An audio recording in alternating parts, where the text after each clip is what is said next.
I have a lot of anxiety. So much. Like, I'm a human being. I'm just a cucumber with anxiety. That's all I am. Water and anxiety. Okay, cool. How to be cool with anxiety.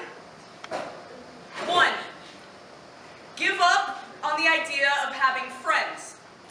You've always been pretty bad at it anyway, so this shouldn't be too hard for you, but from this point forward, abandon all hope, because your coolness will be your only friend now. When you get to the party, pull an Edward Snowden. You're not scared, you're not hiding, you're not way too cool to tell anyone your name or other identifying information. They just bore you, you slick Ice Cube, you James Dean analog. In fact, the only person you will forge any sort of conversation with tonight is this apartment's cat, who, like you, isn't terrified of speaking or noise or vacuums. You can connect with this creature over general aloofness towards this whole life thing.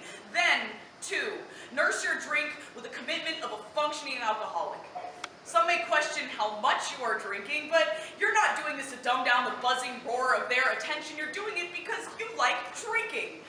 Maybe you like puking in their potted cactus, too. Who gives a shit? Not you. You might as well be one with that cactus, all spiky unapproachability and lack of clear purpose in this room. You're just here because your other plans fell through.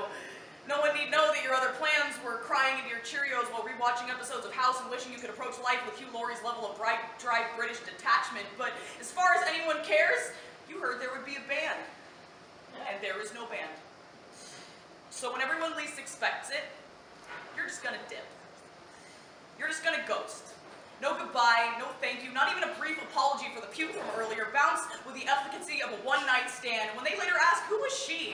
Imagine them calling you a ninja or a rock star or some extremely suave mythological profession you could never imagine yourself actually doing due to your crushing insecurity, constantly beating your very musculature to a pulp.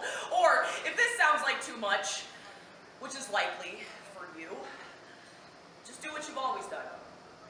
Become exactly what you are not. Calm, collected, be cool. Talk to everyone.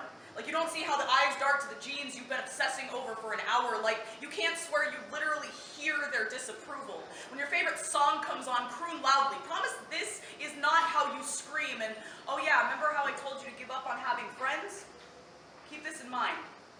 Because anxiety is having everyone love you for doing things that bring bees to your temples. Is hiding your lack of confidence behind a prehistoric sediment of makeup. Is convincing the world your facade is really who you are. So when they actually get to know you, well, don't give them a chance to do that.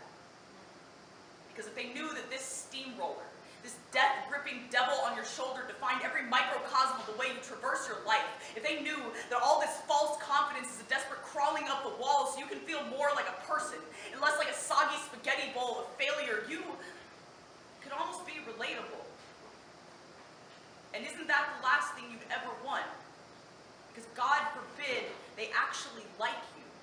God forbid you raise the bar anywhere above apathetic furniture ornament. You know how this works out. You will no longer be some glowing apex of coolness, but instead left as you always were.